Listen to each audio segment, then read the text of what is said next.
মানুষ যেই কাজটি বেশি বেশি করে সেই কাজ তার আরও বেশি করতে মনে চায়, ওই কাজটি তার আরও বেশি অভ্যস্ত হয়ে যায়। যেমন আপনি যদি বেশি ঘুমান তাহলে কিন্তু আপনার বেশি বেশি ঘুমাতেই মনে চাবে, বেশি বেশি ঘুম আসবে। যেই দিন অফ ডে, যেমন শুক্রবার, যদি আপনি ফজর নামাজ পড়ে ঘুমান তাহলে দেখা যাবে যে 11টা বা 11:30 12টা পর্যন্ত ঘুমালেন। ঘুম থেকে উঠে গোসল টোসল করে মসজিদে গেলেন, নামাজ পড়লেন, নামাজ পড়ে এসে খাওয়া দাওয়া করে দেখবেন আবার আপনার ঘুম আসছে, আবার একটা ঘুম দিতে মনে চাইবে।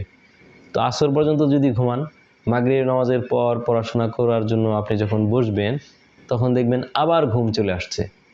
এরকম যে বেশি খায় তার বেশি খেতে মনে চায়, যে বেশি ঘোরাঘুরি করে তার বেশি ঘোরাঘুরি করতেই মনে চায়।